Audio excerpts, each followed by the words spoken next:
நாடாளுமன்ற தேர்தலில் Marxist communist கட்சியின் சார்பாக திண்டுக்கல்லில் சச்சிதானந்த வேட்பாளராக அறிவிக்கப்பட்டிருக்காங்க. அவங்ககிட்ட சில கேள்வி கேட்கலாம். சார் வணக்கம். நாடாளுமன்ற தேர்தலில் திண்டுக்கல் தொகுதியில் 30 ஆண்டுகளுக்கு பிறகு நம்ம முதல் முறையாக கம்யூனிஸ்ட் கட்சி கலங்கானம் இருக்குது. அது எப்படி பார்க்குறீங்க ஒரு வேட்பாளராக? சார், நாங்கள் இப்போ திண்டுக்கல் நாடாளுமன்ற தொகுதி கம்யூனிஸ்ட் கட்சிக்கு புதிய தொகுதி இல்லை. ஏன்னா அங்கே ஒன்றா இருந்த கம்யூனிஸ்ட் கட்சி 3 முறை நாடாளுமன்ற தேர்தலில் போட்டிகிட்ருக்குறோம். இப்போ கட்சி சிபிஎம்மாக உருவான பிறகு 64க்கு பிறகு 3 முறை போட்டிகிட்ருக்குறோம். ஆகவே அருவாட்சியத்தில் அங்கே புதுசு இல்லை. எங்கள் திண்டுக்கல் நாடாளுமன்ற தொகுதி சட்டமன்ற தொகுதியில் தொடர்ந்து நாங்கள் வெற்றி பெற்றிருக்கிறோம். அதே மாதிரி பழனி சட்டமன்ற தொகுதியிலையும் மார்க்சிஸ்ட் கம்யூனிஸ்ட் கட்சியினுடைய உறுப்பினர்கள் தொடர்ந்து வெற்றி பெற்றிருக்காங்க. ஆகவே திண்டுக்கல் மாவட்டத்துக்கு மார்க்சிஸ்ட் கம்யூனிஸ்ட் கட்சியோ அது அருவாட்சியத்தில் நட்சத்திரமோ புதிய சின்னம் அல்ல.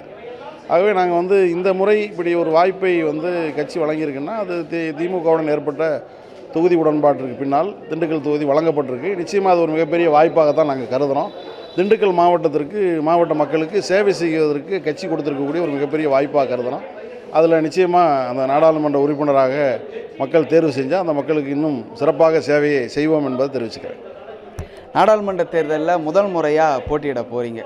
நீங்கள் அங்கே இருக்கக்கூடிய மக்கள்கிட்ட எந்த வாக்குறுதியை கொடுத்து வாக்கு வாங்கலான்னு இருக்கீங்க? அங்கே இருக்கக்கூடிய பிரச்சனை என்னவாக இருக்குது? திண்டுக்கல் மாவட்டத்தை பொறுத்த வரைக்கும் அது ஒரு விவசாயம் நிறைந்த மாவட்டம். அது இங்கே என்னென்னா விவசாயிகளுக்கு கட்டுப்படியான விலை என்பது ஒரு மிகப்பெரிய பிரச்சனையாக இருக்குது. ஆகவே விவசாயத்தை பாதுகாப்போம், விவசாயிகளுக்கு கட்டுப்படியான விலை கொடுக்குற சட்டத்தை நாடாளுமன்றத்தில் இயற்றுவோம். அதுக்கு கம்யூனிஸ்ட் கட்சியினுடைய உறுப்பினர் என்ற முறையில் நான் நிச்சயமாக குரல் கொடுப்பேன், பாடுபடுவேன் என்ற வாக்குறுதியை நான் முதல்ல கொடுப்பேன். அதே மாதிரி அங்கே இருக்கக்கூடிய பஞ்சாலைகள் திண்டுக்கல் மாவட்டத்தில் நிறைய பஞ்சாலைகள் இருக்குது. 65க்கும் மேற்பட்ட பஞ்சாலைகள் இருக்குது. இந்த பஞ்சாலைகள் இன்றைக்கு எல்லாமே கடுமையான நெருக்கடிக்குள்ளாக இருக்குது. அது காரணம் என்னென்னா பாஜக அரசாங்கம் பின்பற்றக்கூடிய கொள்கை. இன்றைக்கி விவசாயிகளுடைய பருத்தியை கொள்முதல் பண்ண மறுக்கிறாங்க. அது கார்ப்பரேட் நிறுவனங்கள் கொள்முதல் பண்ணி இருப்பு வச்சுக்கிறாங்க. ஆகவே அவங்க கூடுதல் விலையை நிர்ணயம் பண்ணி மில் முதலாளிகளுக்கு கூடுதல் விலைக்கு பருத்தியை விற்கிறாங்க.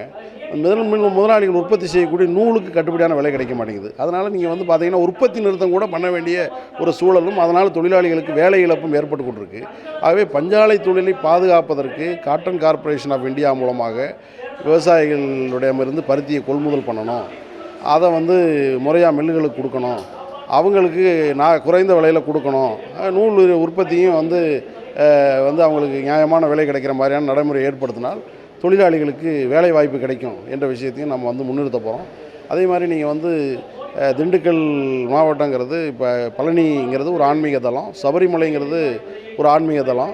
சபரிமலையிலேருந்து பழனிக்கு பக்தர்கள் போகிறதுங்கிறது அது ஒவ்வொரு ஆண்டுமே சபரிமலைக்கு போகக்கூடிய பக்தர்கள் பழனிக்கு போகிறதுங்கிறது வழக்கம். ஆகவே பழனி சபரிமலைக்கு இடையிலான ரயில்வே திட்டத்தை கொண்டு வருவோம் என்பதையும் நாங்கள் ஒரு வாக்குறுதியாக கொடுப்போம்.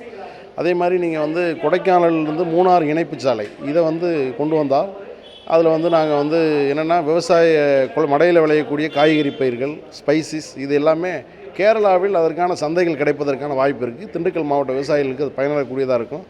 கொடைக்கானல் மூணார் இணைப்பு சாலை என்பதையும் நாங்கள் வலியுறுத்துவோம் என்பதை சுட்டிக்காட்டுவோம். இப்போ அதே போல் தொடர்ந்து இப்போது பெட்ரோல் டீசல் விலையாக இருக்கட்டும், கேஸ் சிலிண்டர் விலையாக இருக்கட்டும், இந்த மாதிரியான விஷயங்கள்லாம் திண்டுக்கல் பாராளுமன்றத்தில் ஏதாவது வாக்கு வங்கி எதிர்த்தரப்பினருக்கு வரக்கூடிய வாய்ப்பு இருக்கா? மோடி அலை திண்டுக்கல் அலை எப்படி இருக்குது? மோடி அலைன்னு ஒன்று தமிழ்நாட்டுக்குள்ளே கிடையாது. அது திண்டுக்கலுக்கும் எந்த பாதிப்பையும் உருவாக்காது. ஏன்னா திண்டுக்கல் தமிழ்நாட்டுக்கு கஷ்டம் வருகிற போதெல்லாம் நீங்கள் மழை வந்தபோது, புயல் வந்தபோது அதிலெல்லாம் வராத பிரதமர், அந்த சேதத்துக்கெல்லாம் ஒரு முறையாக நிதி உதவி கூட செய்யாத ஒரு பிரதமர் எத்தனை முறை தமிழ்நாட்டுக்கு படையெடுத்தாலும் அவருக்கு வாக்கு கிடைக்காது. மோடி அலை என்பது எங்கேயும் ஏற்படுறதுக்கு வாய்ப்பு இல்லை. திண்டுக்கல்லையும் குறிப்பாக அது ஏற்படுவதற்கான வாய்ப்புகளே இல்லை. நீங்கள் அதனால் நம்ம இப்போ நீங்கள் பெட்ரோல் விலையை 2 ரூபா குறைச்சோன்னே 100 ரூபா. இன்றைக்கி கச்சா எண்ணெயினுடைய விலை சர்வதேச சந்தையில் குறைந்த போது கூட பெட்ரோல் விலையை உயர்த்தி கொண்டே இருந்தவர்கள் தேர்தலுக்காக 2 ரூபா குறைச்சோன்னே என்ன வந்துட போகுது? 400 ரூபாய்க்கு விற்ற சிலிண்டர் 1200 ரூபாய் வரைக்கும் உயர்த்திட்டு மகளிர் தினத்துக்காக 100 ரூபா குறைக்கிறேன்னா அது யாரை ஏமாற்றுகிற செயல்? ஆகவே இதெல்லாம் தேர்தல் அரசியல் என்பதை மக்கள் மிக தெளிவாக புரிந்து கொண்டிருக்கிறாங்க.